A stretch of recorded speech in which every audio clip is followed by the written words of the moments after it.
Bonjour à tous et bienvenue dans ce nouveau podcast de Partage de vie. Je suis Francesco Mondato, auteur, coach de vie. Pour cette première saison 2020-2021, j'ai prévu de vous parler de sophrologie, d'hypnose, de comment avoir du succès dans votre vie, des aborigènes d'Australie, de l'écriture, de livres et d'autres sujets passionnants. Bienvenue dans ce 25e podcast. Aujourd'hui, nous allons voir ensemble différentes applications thérapeutiques de la sophrologie et ce qu'elle peut concrètement vous apporter.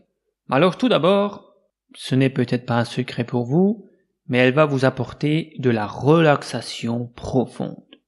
La relaxation physique. Ça, c'est certain, c'est la base de la sophrologie. Tout exercice qui provient de la sophrologie, que ce soit pour travailler sur le mental, ou sur les émotions, ou sur le corps, les différentes choses que je vais vous présenter dans un instant, il y a toujours en introduction une relaxation physique à faire. Donc comme je vous l'ai dit, pour arriver dans cet état alpha, comme je vous l'ai dit dans le précédent podcast, il va falloir pratiquer une relaxation physique.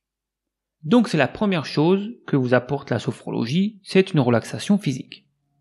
Alors, plus vous pratiquez la sophrologie et ses différents types d'exercices, vous allez petit à petit vous relaxez toujours plus. En fait, c'est comme un nouvel apprentissage. Vous allez apprendre à relaxer le corps. Vous allez apprendre au fil des séances à détendre votre corps physique. Et cela s'apprend. Souvent, on croit qu'on est relaxé. Quand on est devant la télé, on peut se dire « je me détends là devant la télé ». Mais en fait, je peux venir et toucher votre épaule et voir que vous êtes tendu. Et que le bras peut encore se relâcher plus. Je pourrais faire des tests musculaires et voir que vous n'êtes pas vraiment détendu, vous n'êtes pas vraiment relaxé. Et pour être franc, la plupart des êtres humains se couchent au lit en étant tendus, et ils restent tendus même pendant la nuit. C'est pour ça aussi que la sophrologie est préconisée pour les problèmes d'insomnie, parce que vous allez apprendre à vraiment détendre le corps, et cela vous emmène dans un état plus profond de sommeil. C'est normal puisque vous allez, grâce à votre conscience, je vous rappelle que la sophrologie, le praticien ne vous touche pas physiquement. Donc c'est grâce à votre conscience et l'aide du thérapeute qui guide votre conscience, vous allez détendre le tissu musculaire. Avec votre conscience, vous mettez votre attention sur votre bras droit et à ce moment-là, le sophrologue vous dit de détendre le biceps du bras droit, eh bien c'est vous-même qui faites la chose, c'est vous-même qui faites l'action, donc vous pouvez vraiment interagir avec votre esprit sur votre corps. Donc ça amène vraiment un relâchement total. Un des points négatifs de notre vie et de notre environnement actuel, en tout cas en Occident, c'est le stress. Et la sophrologie est un outil très efficace pour éliminer le stress, puisque vous allez détendre justement le corps, et le stress est un facteur qui tend le corps. Le stress, en fait, va tendre vos muscles, et vous êtes crispé lorsque vous êtes stressé, vous êtes d'accord avec moi? Donc, plus vous pratiquez de sophrologie, et plus vous serez relâché, donc moins de stress. Une meilleure gestion des émotions. Oui, la sophrologie contient la relaxation physique, mais aussi beaucoup de conscience au niveau de la respiration. Donc vous allez beaucoup plus mettre votre attention sur la respiration. Et relaxation physique plus bonne respiration vous emmène à une bonne gestion des émotions. Je pense que vous vous rendez compte lorsque vous êtes dans une émotion négative, de peur ou de colère, la respiration s'accélère. Eh bien, en faisant un travail de gestion de la respiration, le stress et l'émotion négative peuvent partir beaucoup plus aisément. Ensuite aussi une redynamisation du corps. D'accord, il y a un côté très relaxant, mais il y a aussi un côté redynamisant. On n'est pas non plus affalé quand on fait une séance de sophrologie, on n'est pas complètement mou. On apporte en fait aussi du dynamisme. Et il y a même des exercices spécifiques pour dynamiser, pour refaire circuler l'énergie dans le corps, réactiver les nerfs, les vaisseaux sanguins, Et donc, on peut vraiment redynamiser le corps et lui donner des pulsations. Ensuite, un apaisement mental. Et oui, un apaisement mental. Un des secrets de la pratique de la sophrologie, c'est qu'à travers la voix du sophrologue qui vous relaxe physiquement, il y a aussi des techniques qui sont utilisées pour relâcher le mental. Donc c'est comme une genre de méditation. Enfin, c'est pas genre méditation, mais c'est vraiment comme une méditation. Méditation guidée, si vous voulez. Si vous pratiquez la sophrologie, vous allez aussi plus nourrir votre pensée positive. En général, les sophrologues sont plutôt positifs. En tout cas, moi, c'est ce qu'on m'a appris à mon école de sophrologie, et c'est ce que je pratique avec mes clients en séance, et j'essaye d'être le plus positif possible. Donc, je présume que les autres sophrologues le sont aussi. J'ose espérer en tout cas. Eh bien, la sophrologie va aussi donc vous aider à développer vos pensées positives. L'amélioration de la mémoire. C'est également un point qu'on peut travailler grâce à la sophrologie, puisque la mémoire provient du cerveau, en tout cas le mécanisme de mémorisation est effectué par votre cerveau, et avec la sophrologie, on peut faire un travail d'introspection dans le cerveau, apaiser le tissu musculaire du cerveau, faire fluidifier le flot de vos pensées, et ainsi on peut aussi vraiment faire un travail sur la mémoire à l'aide de la sophrologie. Apprendre à mieux vivre le moment présent. Très souvent, l'être humain divague avec ses pensées à droite et à gauche. Au courant de la journée, on peut avoir 100 millions de pensées différentes et on pense à tout sauf à ce qu'on est en train de faire dans le moment présent. Et encore une fois, je vous réfère à la méditation. On sait aujourd'hui d'une manière scientifique que la méditation et le fait de vivre dans le moment présent ont un impact vraiment bénéfique sur l'être, que ce soit la partie physique ou la partie mentale ou la partie émotionnelle de vous-même. Le fait de vivre dans le moment présent, mentalement, a des effets très très bénéfiques à long terme et à court terme sur votre vie. Ensuite, nous pouvons faire ce qu'on appelle des régressions. Avec la sophrologie, on peut retourner dans notre propre passé. Alors quel intérêt d'aller vraiment au fin fond de votre mémoire, dans votre passé? Eh bien, on peut remonter jusqu'à l'adolescence. S'il y avait des troubles au moment de l'adolescence, des situations un petit peu difficiles à vivre, parfois ces choses-là, elles sont ancrées en nous, dans notre inconscient, et elles nous empêchent encore de vivre correctement aujourd'hui. Donc on peut, grâce à la sophrologie, aller dans le passé jusqu'à l'adolescence et soulever des choses pour les transformer. Mais on peut aller plus loin que l'adolescence. On peut aller dans l'enfance. Et oui, dans l'enfance, même la plus petite enfance, même si apparemment vous ne vous souvenez pas, si je vous dis, est-ce que vous vous souvenez de votre 4e anniversaire? À quoi était le gâteau que vous avez reçu lors de vos 4 ans? Qui était là et qui a mis les bougies en place sur votre gâteau? Bon, première vue, vous vous dites, je sais plus. Eh bien, avec la sophrologie, on peut plonger dans votre inconscient, parce que votre inconscient, il a tout mémorisé. Dans votre mémoire, en fait, il y a tout.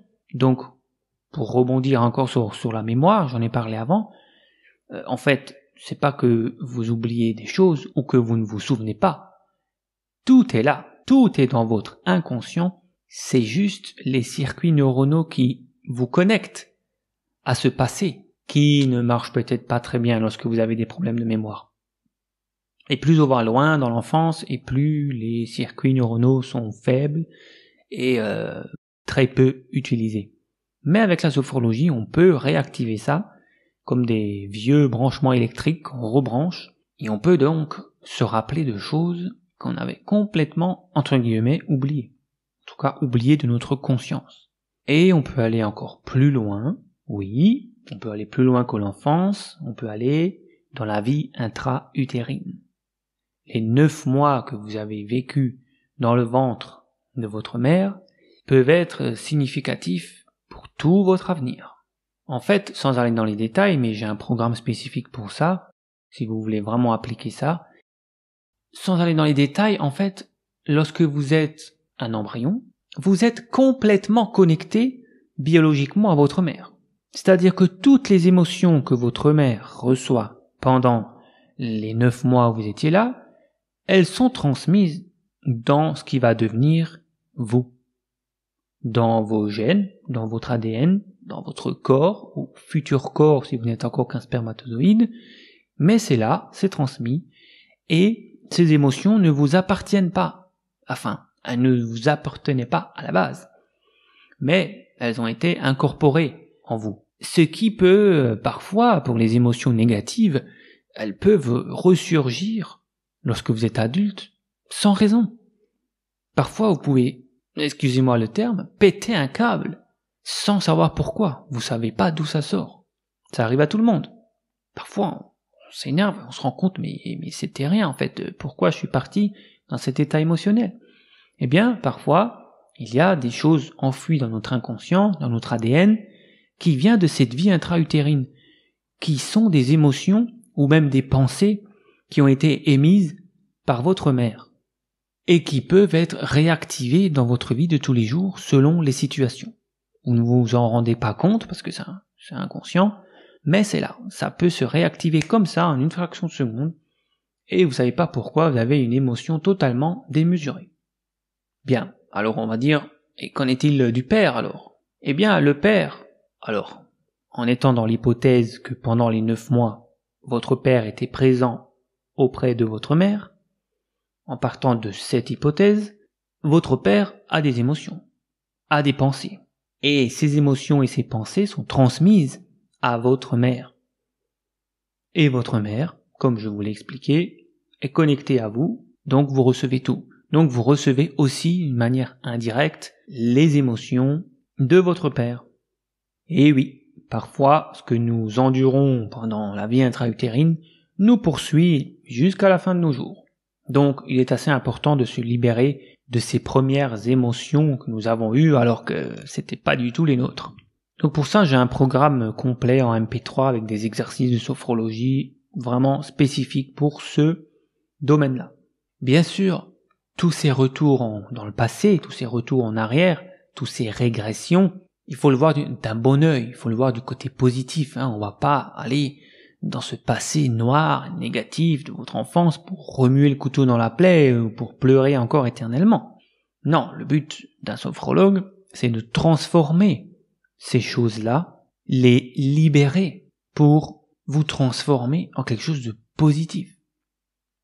Car oui, il y a toujours du positif à tirer de toutes les situations difficiles. Et rassurez-vous, parce que je sais que ça peut faire peur d'aller voir les choses négatives du passé, on a l'impression qu'on l'a oublié, que c'est passé, mais en fait on a juste mis un couvercle dessus.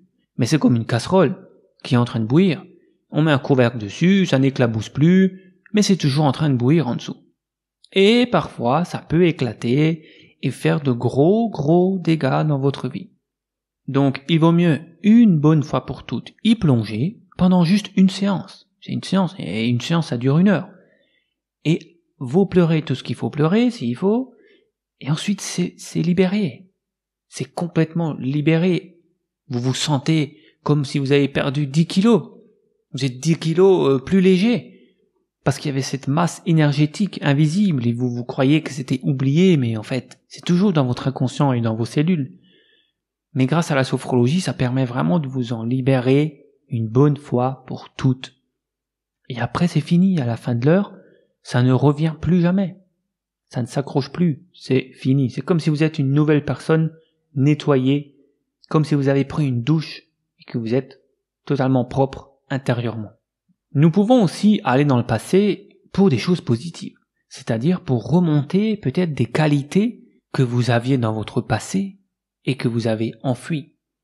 Peut-être qu'avant vous étiez plus positif, peut-être que vous étiez plus joyeux et que la vie vous a complètement descendu et donc vous avez perdu la joie de vivre. Les événements parfois sont difficiles et vous transforment négativement. Eh bien, on peut aussi faire des régressions pour aller chercher les points positifs que vous avez en vous. Peut-être des traits de caractère, la confiance en vous, l'estime de vous, des choses que vous aviez dans votre jeunesse et qui se sont enfuies par la suite. Ensuite, nous pouvons faire aussi un travail de relation avec vos parents. Parfois, je sais que c'est difficile d'avoir une relation équilibrée avec nos parents. Parfois, sans forcément aller dans les conflits, mais souvent on a juste pas très envie de fréquenter nos parents, pour X raisons. Pas forcément un drame énorme. Alors oui, il y a des drames et il faut les travailler, mais il y a aussi des familles qui n'ont pas de gros problèmes relationnels, mais il y a toujours un petit truc avec le papa ou un petit truc avec la maman. Donc, ça fait du bien aussi de se libérer de ça. Ça vous libère.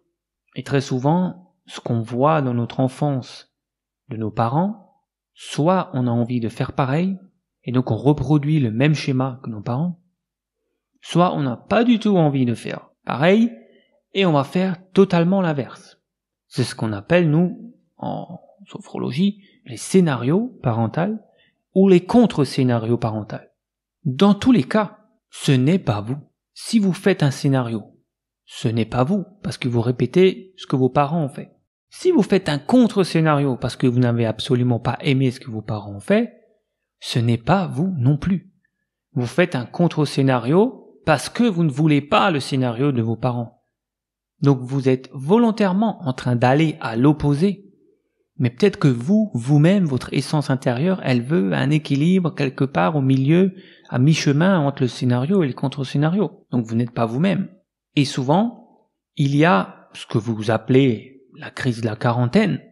Les personnes, à ce moment-là, basculent d'un côté à l'autre côté. C'est-à-dire que si pendant toute la vie, la première partie de la vie, ils ont suivi le scénario, ils ont fait un petit peu leur vie comme les parents, à 40 ans, il y a une prise de conscience qui vient.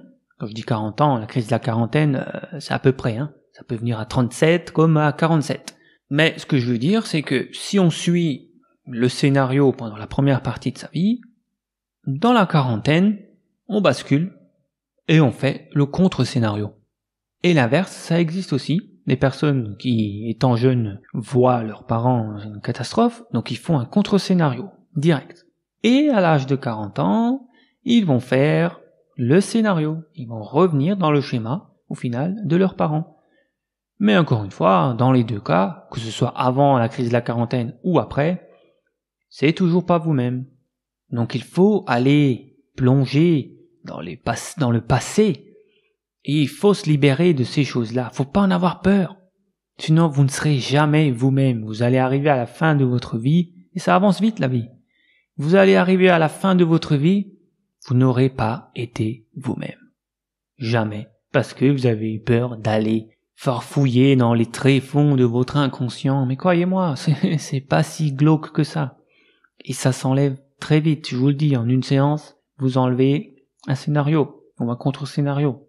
Et ça permet de couper les liens négatifs. Donc on va couper les liens négatifs avec les parents, On va pas couper les liens complètement. Je vous dis pas de plus parler du tout à vos parents, c'est pas ça. C'est couper les liens négatifs. Des choses qui vous empêchent d'être vous-même et d'avancer vers vos objectifs. Ensuite, en parlant d'objectifs, nous pouvons aussi préparer le futur. Alors, ce qu'on appelle futurisation ou visualisation créative, on peut en fait préparer un événement qui va arriver, ça peut être dans quelques jours, dans quelques semaines, ou dans quelques années de votre vie. On peut le préparer de façon à ce que ça se passe bien. Les accouchements, des milliers et des milliers de femmes qui ont fait des préparations à l'accouchement avec des visualisations, et donc de la sophrologie, des épreuves sportives, des grandes épreuves sportives, les professionnels, les sportifs professionnels à haut niveau, ils utilisent la sophrologie pour préparer leur épreuves, leurs challenges, des examens, toutes sortes d'examens, si vous passez le bac et que vous avez la frousse, eh bien, on peut le préparer aussi positivement avec la sophrologie. Passer le permis aussi. J'ai à peine eu il y a quelques semaines une jeune fille qui, 4 ou 5 fois, elle a raté le permis de conduite, 4-5 fois elle l'a raté. C'était 5 fois, oui, 5 fois elle l'a raté. Elle ne croyait plus qu'elle pouvait l'obtenir. Elle m'a appelé, elle a dit, je crois pas que c'est possible que j'ai le permis. Je suis allé chez elle, à domicile, et je lui ai fait une séance de sophrologie en visualisation du futur, de son épreuve, qui se déroulait de nouveau quelques jours après. Et elle a visualisé en allant donc dans l'état alpha, elle a visualisé l'épreuve du permis de conduire, la conduite positivement, donc on a incorporé dans son inconscient la possibilité que ça se passe bien et qu'elle ait son permis, qu'elle se voyait avoir le permis. Et ensuite, lorsque je l'ai réveillée, entre guillemets, elle m'a dit que elle ne pouvait plus imaginer la version négative. Elle n'arrivait plus à voir qu'elle loupe. Elle ne voyait que le schéma que je venais de lui installer avec la sophrologie. 2-3 jours après, elle m'a appelé, elle était folle de joie, elle a eu son permis. J'ai 100% de réussite avec les futurisations. Depuis 15 ans que je pratique, que ce soit sur moi-même ou sur mes clients, à chaque fois que je fais des visualisations ou des futurisations, ça marche et ça se déroule exactement comme la personne l'avait imaginé. Bien, alors sachez qu'il y a différentes formes de sophrologie aujourd'hui. À la base, ça a été donc créé par Alfonso Caicedo. Donc ceux qui suivent le protocole exact de Caicedo, on appelle ça la sophrologie caïcédienne. Mais il y a d'autres sophrologies qui ont été créées, des dérivés, certaines sont bonnes, certaines sont moins bonnes, certaines sont excellentes. Il y a certains sophrologues qui vont ajouter de la musique avec, il y a d'autres sophrologues qui vont mélanger un petit peu d'hypnose avec, d'autres qui font des massages, donc ils vont toucher en plus de la relaxation à la voix. Et personnellement, j'ai été formé à la sophrologie holistique. Alors, holistique veut dire qu'on prend en compte tous les aspects de l'être humain, y compris l'âme. Donc il y a une part de spiritualité qui est introduite. Alors je sais que tout le monde n'est pas ok avec ça, mais moi ça me convient. Donc on travaille sur le corps, l'âme et l'esprit et les énergies. Oui, parce que nous avons des énergies dans notre corps.